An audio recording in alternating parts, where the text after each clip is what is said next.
بسم اللہ الرحمن الرحیم۔ اعوذ باللہ من الشیطان اللعین الرجیم۔ بسم اللہ الرحمن الرحیم وبہ نستعین وہو خیر ناصر ومعین۔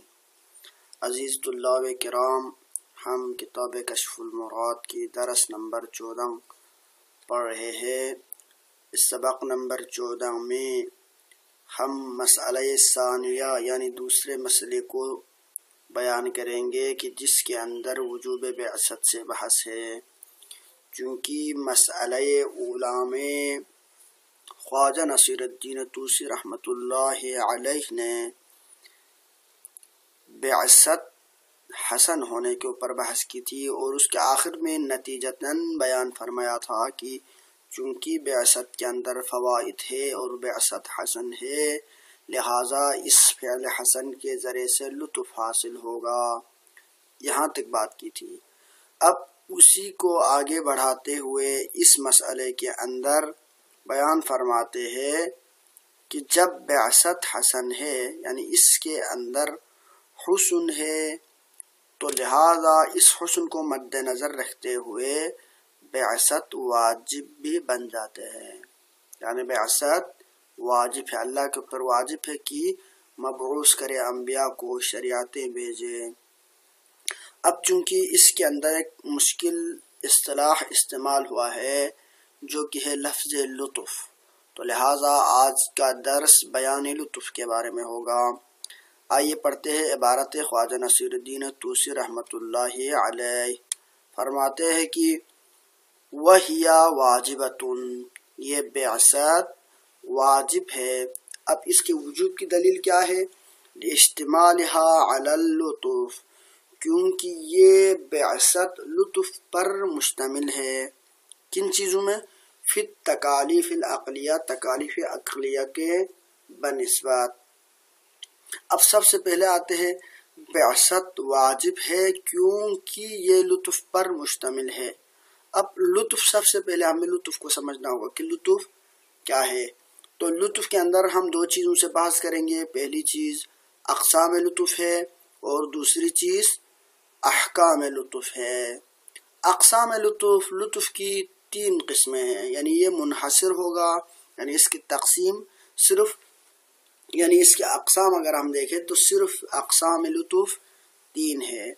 یا لطف ہوگا فعل خدا کے اندر، یعنی اللہ تعالیٰ کے فعل میں لطف ہوگا، لہذا وہ فعل اللہ تعالیٰ کے اوپر واجب ہے کہ اس فعل کو انجام دے دے، یعنی رزق وغیرہ بندوں تک پہنچانا، یا اس کے علاوہ خود وجود انسان کو خلق کرنا، یا اس کے علاوہ بہت ساری دوسری چیزوں کو انسان کے فائدے کے لیے خلق کرنا، یہ لطف کے اوپر مشتمل ہے۔ یعنی اللہ تعالیٰ مثال کے طور پر اگر سام کو خلق کیا ہے تو سام کے اندر بھی انسان کے لیے بہت سارے فوائد ہیں، جن فوائد کا حصول دوسرے چیزوں کے ذریعے سے ممکن نہ تھا، لہذا سام کا خلق بھی انسان کے لیے لطف ہے۔ لیکن یہ لطف کہاں پہ ہے؟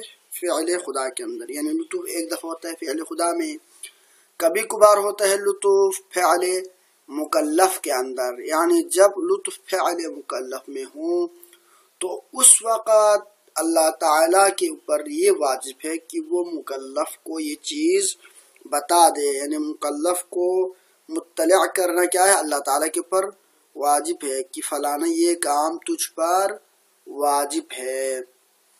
یعنی جب فعل مکلف کے اندر لطف ہو تب بھی اللہ تعالیٰ کے اوپر واجب ہے کہ وہ مکلف کو کیا کرے؟ مطلع کرے۔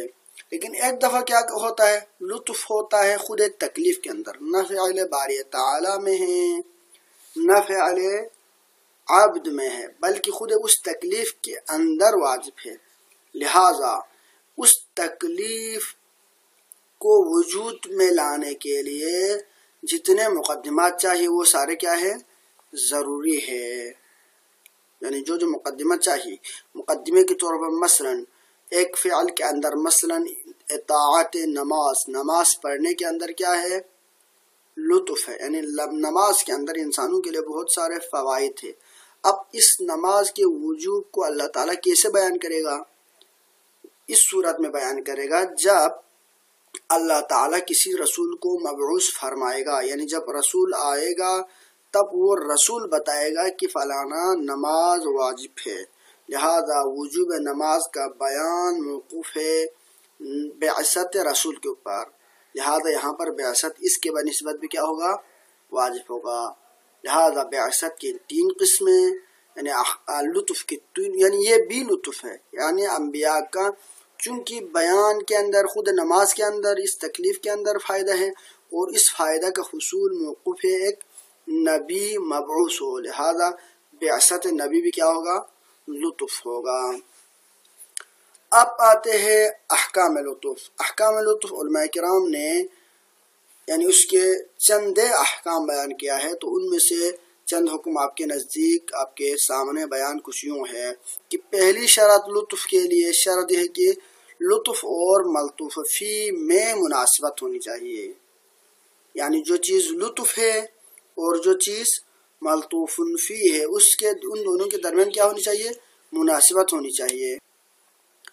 اب اس کا بیان کچھ یوں ہے کہ یعنی مکلف یعنی لطف اور ملطوف کے درمیان یعنی ان دونوں کے درمیان نسبت ہونی چاہیے۔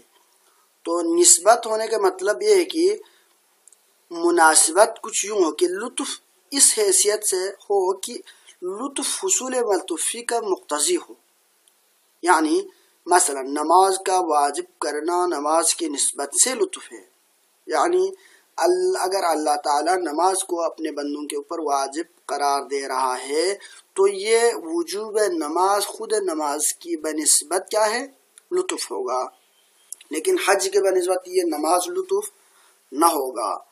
دوسرے وجوب اگرچہ وہ اپنے بنسبت لطف ہے لیکن نماز کا جو امر ہے وہ دوسرے چیزوں کے بنسبت لطف نہ ہوگا، اور اسی طرح دوسرے چیزیں نماز کے بنسبت لطف نہ ہوگا، یعنی خود انہی ملطوف فی یعنی نماز اور لطف یعنی ایجاب یعنی نماز کی وجوب، ان دونوں کے درمیان کیا ہونی چاہیے؟ مناسبت ہونی چاہیے، ورنہ اگر ایک ہی چیز دوسرے چیز کے بنسبت مثلا نماز ایجاب نماز جو کہ لطف ہے وہ اگر زکوٰۃ کے بنسبت لطف بن جائے تو اس میں کیا ہوگا؟ یعنی زکوٰۃ کے بنسبت بھی لطف ہو تو حج کے بنسبت کیوں نہ ہو، اگر حج کے بنسبت تو زکوٰۃ کے بنسبت کیوں نہ ہو، تو اس طرح سے ترجیح بلا مرجح لازم آتا ہے۔ لہذا شرط یہ ہے کہ ملطوف اور لطف کے درمیان کیا ہونی چاہیے؟ مناسبت ہونی چاہیے۔ ایک اور شرط علماء یہ بیان فرماتے ہیں کہ ملطوف فی کے تقاضے میں لطف جبر کے حد تک نہ پہنچ جائے، یعنی ملطوف فی مثلا نماز یعنی اس کے اندر لطف ہے تو اللہ تعالیٰ نے اس چیز کا کیا کیا ہے؟ تقاضا کیا ہے، اپنے بندوں کو اس چیز کا حکم دیا ہے، لیکن اللہ تعالیٰ نے اس ملطوف فی کے اندر موجود لطف کو لحاظ رکھتے ہوئے جو امر کیا ہے تو یہ امر اور یہ جو لطف ہے وہ حد جبر تک نہیں ہونا چاہیے، یعنی اگر اللہ تعالیٰ اس فائدے کے حصول کے لیے مثلا ان بندوں تک یہ فائدہ پہنچانے کے لیے مثلا اسلام لانے میں کیا ہے؟ فائدہ ہے، اسلام لانے میں جب ایمان اور کلمہ پڑھتا ہے کوئی بندہ کوئی شخص تو عذاب آخرت سے وہ بچ جاتا ہے، اور ان عذاب آخرت سے بچنے کے لیے ایمان کے اندر جو فائدہ تو ہر کسی کے لیے، اب اللہ تعالیٰ اگر مجبور کرے اپنے بندوں کو ایمان کے اوپر اور ان کو اختیار نہ رکھے تو اس صورت میں جبر کے ذریعے سے اگر یہ فائدہ حاصل کرنا چاہے تو یہ کیونکہ جبر کے حد تک پہنچا ہے لہذا وہ لطف شمار نہ ہوا، کیونکہ انسان سے اس وقت اختیار چھن جائے گا تو لہذا لطف نہ ہوگا۔ لطف تب ہوگا کہ امر کرے اور بندہ اپنے اختیار سے اس چیز کو انجام دے دے۔ پھر تیسری شرط علماء بیان کرتے ہیں کہ مکلف لطف اور ملطوف فی اور ان کے باہمی مناسبت سے واقف ہو۔ پہلے مکلف کو کیا ہونا چاہیے تھا؟ لطف اور ملطوف فی کا علم ہونا چاہیے تھا، لیکن اب شرط یہ ہے کہ مکلف کو لطف اور ملطوف فی کا علم ہو اور ساتھ ساتھ ان کی باہمی مناسبت سے بھی مکلف کو کیا ہونا چاہیے؟ علم ہونا چاہیے، یعنی مکلف کو علم ہو کہ نماز کیا ہے، سب سے پہلے یہ ملطوف فی ہو گیا، مکلف کو علم ہو کہ نماز واجب ہے، یعنی یہ واجب ہے کا مطلب یعنی لطف ہے، اور مکلف کو یہ بھی علم ہے، یعنی نسبت یہ ہوگا کہ مکلف وجوب نماز اور خود نماز، یعنی وجوب نمازوں کی لطف اور خود نمازوں کی ملطوفی ہے، ان دونوں کے درمیان باہمی مناسبت کا بھی عالم ہونا چاہیے اس کو. یعنی اگر مکلف ماہیت نماز سے واقف نہ ہو یا وجوب نماز سے آشنا نہ ہو، یعنی ان دونوں میں سے ایک چیز سے آشنا نہ ہو، تو اس صورت میں کیا ہوگا؟ اس صورت میں یہ تقاضا کو پورا نہیں کر پائے گا.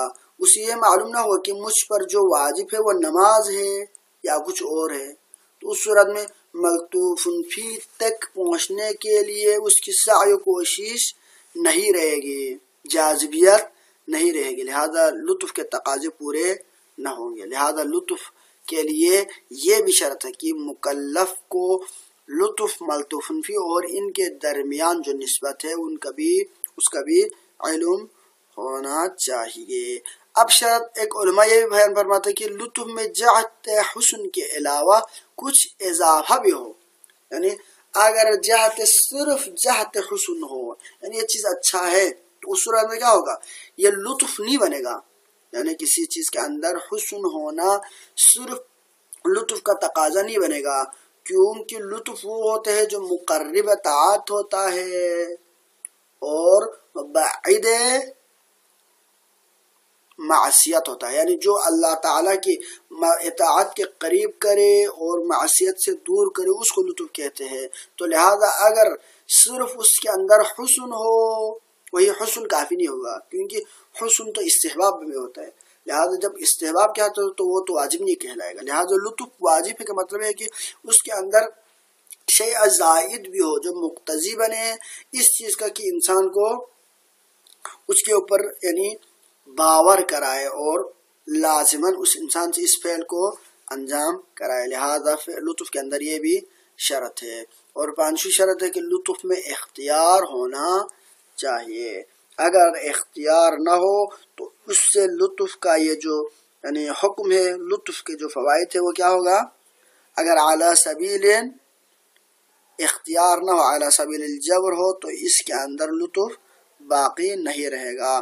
لہذا لطف کے لیے یہ 5 شرائط علماء نے بیان کیا ہے اور یہ اقسام ہیں.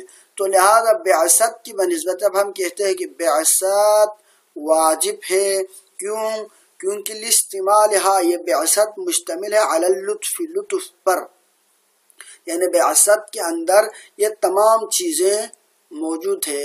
اقسام لطف، کیونکہ یہ لطف فعل خدا ہے، یعنی بعثت خود فعل خدا ہے، یعنی مبعوث کرنا خود فعل خدا ہے.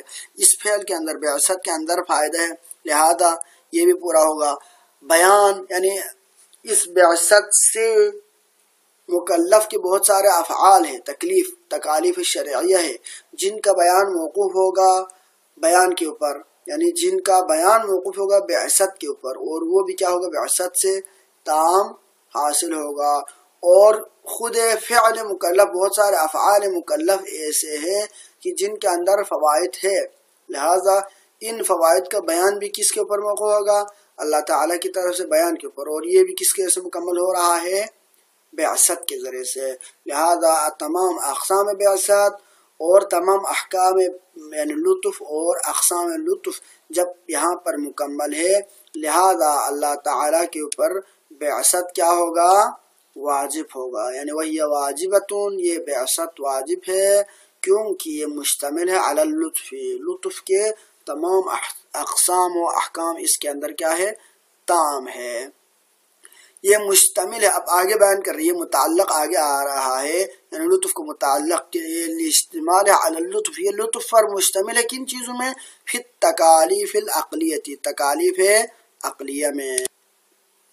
اب یہاں پر یہ جو کہا گیا ہے نا کہ فی التکالیف العقلیہ، تکالیف عقلیہ کی نسبت یہ اس وجہ سے کہہ رہے ہیں کہ یہ یعنی یہ فی نسبت کے لیے آیا ہے نا کہ اس میں یہ بیان کرنا چاہ رہے کہ چونکہ یہ جو تکالیف عقلی ہے، عقلی تکالیف ہے، وہ تو اس کی وجہ سے تو بعثت واجب تھا، لیکن جو تکالیف شرعیہ ہے، یہ تکالیف شرعیہ یعنی جو بندہ احکامات شرعیہ پر عمل کرتا ہے وہ مقرب ہوتا ہے تکالیف عقلیہ کے، یعنی جو دلائل عقلی ہوتے وہی دلائل شرعی بھی ہوتے ہیں، بلکہ اس سے بڑھ کے، اس سے زائد احکامات جن کی عقل کا جن تک رسائی بھی نہیں ہے، وہ بھی شریعت کیا کرتی ہے؟ بیان کرتی ہے۔ جب شریعت یہ ساری چیزیں بیان کرتی ہے تو یہ مقدمہ بن جاتا ہے ان احکامات پر عمل کرنا تکالیف عقلی تک پہنچنے کے لیے، لہٰذا یہ مفید بن جاتا ہے، مقرب